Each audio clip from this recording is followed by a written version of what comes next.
Welcome back sa ating munting channel. Nabitin ka ba sa first episode ng ating nakakakilig na kwento? Para naman sa mga gusto magsubaybay, panoorin muna ang first episode. Nag-friend request na agad si Randy kay Esther. Pagka-uwi ni Randy sa bahay nila, nag-stalk agad ito sa profile ni Esther. Nakikita niya at nalaman na si Esther pala ay napakahilig kumanta. At hindi lang yan, napaganda din nga ng boses ang dalaga. Nanalo na din ito minsan sa mga singing contest. Ramdam ni Randy ang sobrang paghanga. Kinabukasan, excited itong si Randy na masilayan ng dalaga. Kaya pagkagising niya naligo siya agad para maghanda at papasok na sana sa eskwela. Kaso nagkaroon ng problema. Sinabihan siya ng kanyang nanay na wag daw muna itong pumasok. Ayon pa sa kanyang nanay, "Anak, pasensya ka na at mag-absent ka muna ngayong araw. Kailangan kasi kita para samahan ako sa pagre-repack nitong mga chicharon. Kailangan kasi matapos ito ng maaga dahil nakaschedule na itong ma-deliver." Dahil masunurin din naman itong si Randy. Sininod niya ang pakiusap ng nanay niya. Hindi rin naman kalakihan ang kinikita nila sa chicharon, ngunit sapat na ito para makatulong sa pamilya, bukod pa sa pagmamaniho ng tatay niya. Ang nasa isip ni Randy habang nagre-repack ay itong si Esther. Ganado pa naman sana siyang pumasok para na rin masilyan ang dalaga. Sa school naman nila na bakanti ang upuan ni Randy. Sabi pa ni Esther habang kausap ang sarili, Pala-absent pala ang bago kong kaklase. Samantala, 2:00 na ng hapon noon nang matapos si Randy sa pagre-repack ng mga chicharon. Dumating na rin ang magde-deliver ng mga produkto nila. Pagkatapos noon, kinuha ni Randy ang kanyang cellphone at nagkunyari siya mag-message kay Esther. Sabi niya, "Hi, good afternoon. Meron ba tayong assignment kanina?" Sumagot, "Ang dalaga, nang wala naman po kuya." Ang sabi ni Randy, "Wag mo naman ako tawagin na kuya. Baka mas matanda ka pa nga sa akin ate." Pabiro na sabi ng binata. Sabi ni Esther, "Ay sorry po. Pero 16 pa lang po." "Ako kuya," sabay emoji na tawa. Ang sabi naman ni Randy, "Magkasing edad lang pala tayo, 16 pa lang din, ako." Sabay tawa na emoji. "Sorry na Met, akala ko kasi kuya nakita."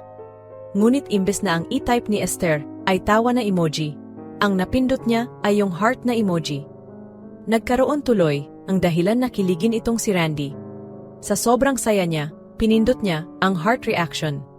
Sabi niya, "Miss Esther, ang galing mo pala kumanta, nakita ko sa Facebook mo." "Salamat Met.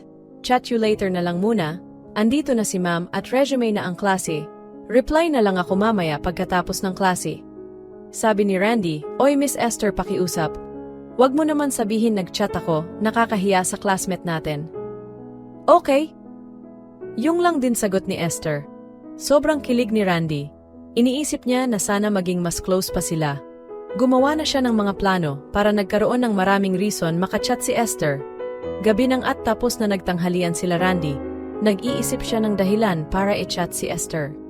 Kaya hindi na siya nagpigil, nag-send siya ng chat kay Esther.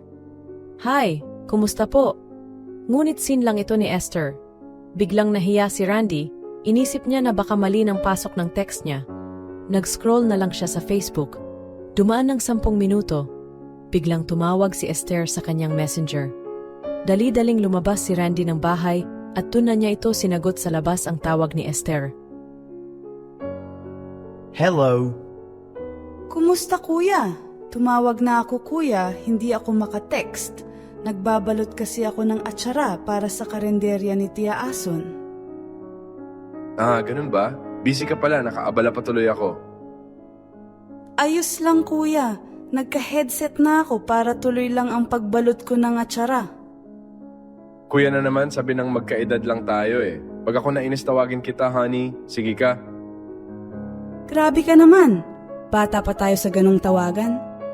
Pero ayos lang, pogi ka naman. Kilig na kilig itong sa Randy. Sobrang saya ng naramdaman niya. Naisip niyang ituloy ang ganitong usapan at wag natantanan. Alam mo ba, Miss Esther, sobrang kinilig ako sa boses mo. Lalo na nung kinanta mo ang kanta ni Moira na Tagpuan. Sabi naman ni Esther. Bakit? Naalala mo ba ang tagpuan niyo ng girlfriend mo, kuya? Oy, sana all. Wala akong girlfriend. Crush pa lang meron ako. Ganon. Maganda ba siya? Kaklase lang ba natin? Parang kilala ko yan, ha? Opo, kilalang kilala mo. Pero nahihiya kaya ako. Maganda kasi siya masyado at talentado. Talentado o tarantado? Sabay tawanan ng dalawa. To be continued. May kasunod pa, mga kamarites. Maraming salamat at umabot ka dito banda sa ating kwento. Paki-like na lang at magkomento sa baba para sa inyong mga reaksyon. Huwag na rin kalimutan ang mag-subscribe upang masundan ang ating mga kwento. Hanggang sa muli, paalam.